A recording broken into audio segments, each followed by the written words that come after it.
बिस्मिल्लाहिर्रहमानिर्रहीम। Dear students, आज का हमारा टॉपिक है torque. Turning effect is produced when a nut is tightened with a spanner.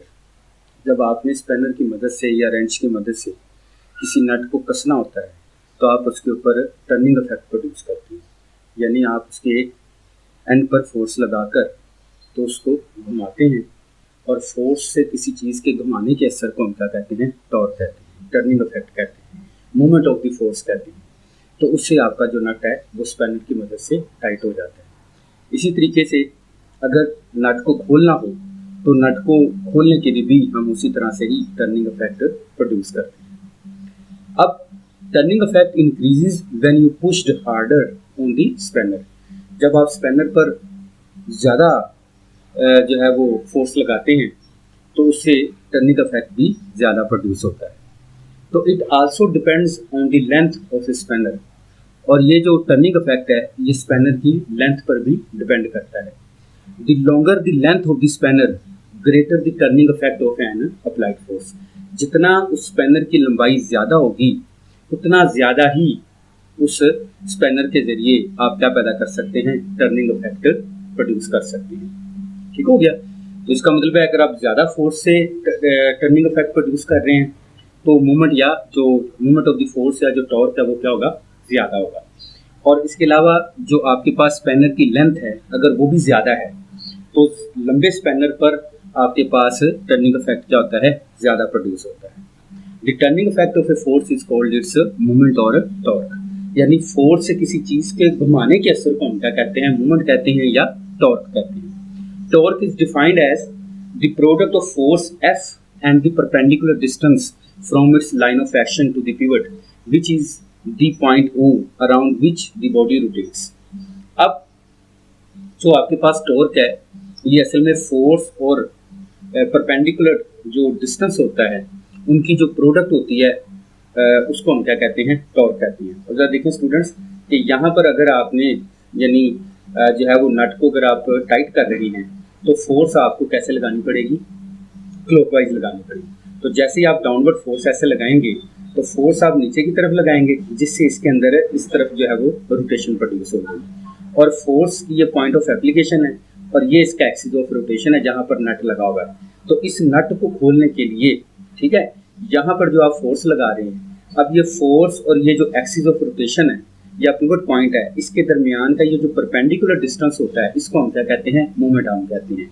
तो फोर्स इनटू परपेंडिकुलर डिस्टेंस जो है वो असल में आपके पास क्या होता है? टॉर्क के इक्वल होता है, जिसको हम क्या कहते हैं? T tau is equal to L cross F या एल इंटू एफ या आर क्रॉस एफ या आर इंटू एफ।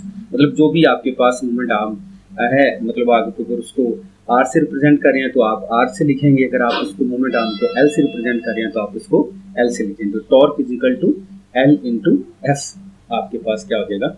टॉर्क हो जाएगा। तो when the line of the action of the applied force passes through the pivot point, the value of the moment arm L is equal to 0.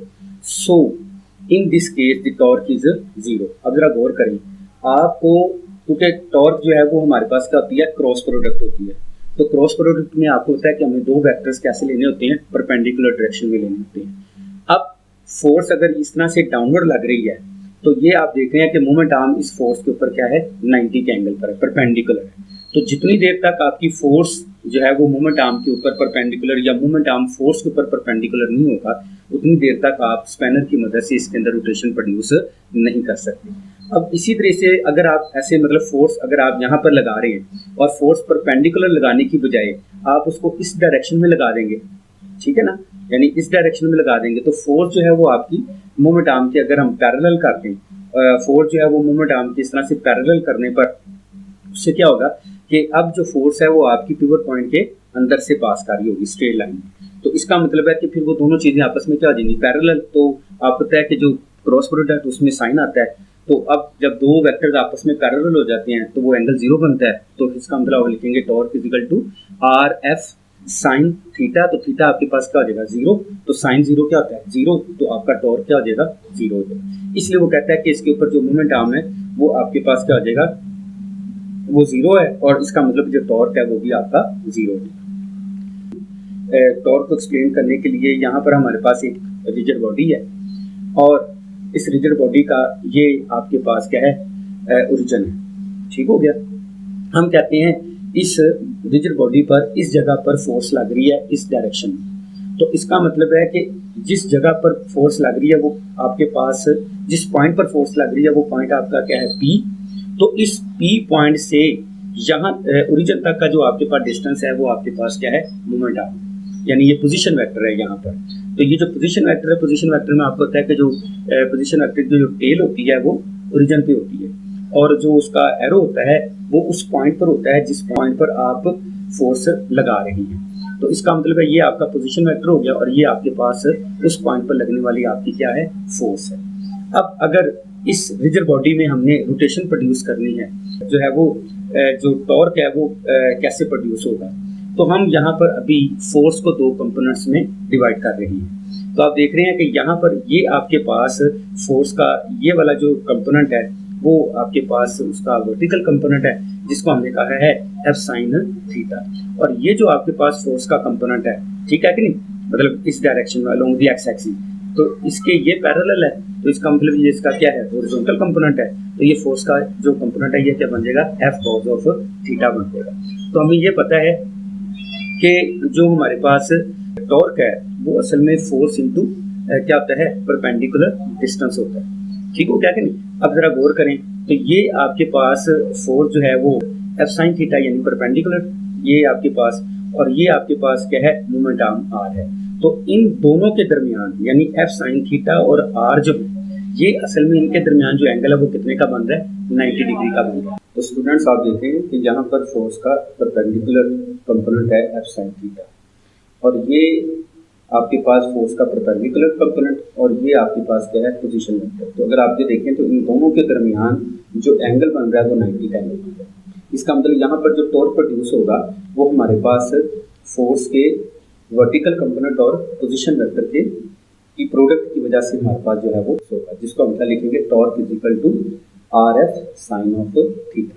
ये देख लें कि जरा हमारे पास क्या बना, F sine theta into R, जिसको हमने क्या लिख दिया है, R F sine of theta. ठीक हो गया। अब यहाँ पर जो आपके पास इनकी मतलब जो टॉर्क प्रोड्यूस होगा वो टॉर्क जो है वो आपके पास क्या होगा, वो परपेंडिकुलर होगा to the plane containing R and F, यानी जो प्लेन आर और एफ ने बनाया है उस प्लेन के ऊपर जो टॉर्क होगा वो असल में क्या होगा, ऑलवेज नॉर्मल होगा यानी परपेंडिकुलर होगा। तो इसका मतलब है उस परपेंडिकुलर डायरेक्शन में टॉर्क हमारे पास बनेगा, और उस टॉर्क की डायरेक्शन को हमने रिप्रेजेंट करने के लिए यहाँ पर क्या लगाया हुआ है, एन यूनिट वेक्टर लगाया है। क्योंकि जब हमारे पास क्रॉस प्रोडक्ट होती है तो क्रॉस प्रोडक्ट में हमारे पास एक वेक्टर क्वांटिटी आती है, तो टॉर्क हमारे पास वेक्टर क्वांटिटी है, तो उस वेक्टर क्वांटिटी की डायरेक्शन को बताने के लिए हम यहाँ पर एन यूनिट वेक्टर लिखते हैं। तो n unit vector is always normal to the plane containing the vectors. इसका मतलब है कि जहाँ पर दो वेक्टर्स ने प्लेन बनाया होता है उस प्लेन के ऊपर जो एन यूनिट वेक्टर होता है वो हमेशा ही नॉर्मल होता है। अब इसी तरीके से पहले तो हमने फोर्स को हमने कंपोनेंट्स में जो है वो डिवाइड किया, ठीक है, और उसकी मदद से हमने टॉर्क ने फाइंड किया है। अब अगर हम पोजीशन वेक्टर आर को भी हम कंपोनेंट्स में डिवाइड कर सकते हैं, क्योंकि कोई भी चीज़ जो हमारे पास वेक्टर है तो हम उस वेक्टर को दो कंपोनेंट्स में क्या कर सकते हैं, डिवाइड कर सकते हैं। तो यहाँ पर जब हम आर को कंपोनेंट्स में डिवाइड करेंगे तो इसमें हमारे पास क्या होगा कि ये जो हमारे पास अब फोर्स, ये जो मोमेंट आर्म आर है, ठीक है, इस मोमेंट आर्म आर का ये जो वर्टिकल कंपोनेंट है वो हमारे पास क्या है, आर साइन ऑफ थीटा। ठीक है कि नहीं। ये हमारे पास अगर स्टूडेंट अगर हम इसको ऐसे थोड़ा सा पीछे की तरफ बढ़ाएं ना ऐसे, तो अगर आप देखें तो ये आपके पास क्या बन गया आर, और ये फोर्स है, तो ये फिर एक दूसरे के ऊपर क्या होंगे, 90 के एंगल पर। तो ये वाला जो हिस्सा आपके पास है ये इस आर का क्या हो जाएगा, हॉरिजॉन्टल कंपोनेंट। ठीक है, ये आपके पास आर का हॉरिजॉन्टल और ये आर का आपके पास क्या हो जाएगा, वर्टिकल कंपोनेंट। तो इसमें भी जो हमने प्रोडक्ट लेनी होती है वो प्रोडक्ट हमने यानी परपेंडिकुलर वेक्टर्स के दरमियान ही लेनी है, क्योंकि हम क्रॉस प्रोडक्ट में पढ़ चुके हैं कि हमने दो वेक्टर्स को जो है वो परपेंडिकुलर डायरेक्शन में लेकर उनको मल्टीप्लाई करना होता है। तो यहाँ पर आपके पास ये फोर्स है और ये इसका परपेंडिकुलर जो कंपोनेंट है मोमेंट आर्म का वो क्या है, आर साइन थीटा। तो F into R sine theta जो है वो हमारे पास टॉर्क बन जाएगा। तो torque is equal to R sine theta into F और R F sine of theta. तो इसके लिए भी हम आगे क्या लिखेंगे, यानी यूनिट वेक्टर ही लिखेंगे उसकी डायरेक्शन को लिखने के लिए। As force determine the linear acceleration produce in a body. आपने न्यूटन के सेकंड में पढ़ा है कि when a force acts on a body it produces the acceleration in the direction of the force. तो इसका मतलब है कि जब फोर्स किसी बॉडी पर लगती है तो फोर्स की डायरेक्शन में ही बॉडी के अंदर क्या प्रोड्यूस होता है, एक्सेलरेशन प्रोड्यूस होता है। तो फोर्स यहाँ पर बॉडी के अंदर एक्सेलरेशन प्रोड्यूस करती है। लेकिन जो आपके पास टॉर्क है, एक्टिंग ए body determine its angular acceleration, यानी जो काम फोर्स लीनियर मोशन में करती है वही काम टॉर्क जो है वो यानी सर्कुलर या एंगुलर मोशन के अंदर करता है। तो इसका मतलब है कि फोर्स जो है वो स्ट्रेट लाइन में बॉडी के अंदर लीनियर एक्सेलरेशन प्रोड्यूस करती है और टॉर्क जो है वो बॉडी में रोटेशनल मोशन में क्या पैदा करता है, एंगुलर एक्सेलरेशन प्रोड्यूस करता है। तो torque is the counter part of the force for rotational motion. तो इसका मतलब है कि जो टॉर्क है वो आपके पास काउंटर पार्ट है फोर्स का, जो इसके अंदर रोटेशनल मोशन, यानी मतलब वही है कि जो काम लीनियर मोशन में फोर्स करती है वही काम रोटेशनल मोशन में टॉर्क करता है। ठीक हो गया। तो just as the force determines the linear acceleration produce in a body. ठीक है। तो अब the torque acting on a body determine its angular acceleration. ये भी बात समझ आ गई कि इसका मतलब है कि जो फोर्स लीनियर मोशन में बॉडी के अंदर लीनियर एक्सेलरेशन पैदा करती है वही टॉर्क रोटेशनल मोशन में बॉडी के अंदर एंगुलर एक्सेलरेशन प्रोड्यूस करता है। If the body is at rest or rotating with uniform angular velocity, the angular acceleration will be zero. अगर बॉडी रेस्ट में है या लीनियर मोशन परफॉर्म कर रही है तो जाहिर बात है उसमें रोटेशन तो आई नहीं, तो जब रोटेशन नहीं होगी तो जाहिर बात है उसके अंदर एंगुलर एक्सेलरेशन और टॉर्क भी नहीं होगा। तो लीनियर रेस्ट में या यूनिफॉर्म एंगुलर वेलोसिटी की सूरत में जो एक्सेलरेशन होता है वो जीरो होता है और इस केस में जो टॉर्क है वो भी बॉडी के ऊपर जो लगने वाला टॉर्क है वो भी क्या हो जाएगा, जीरो हो जाएगा। Thank you.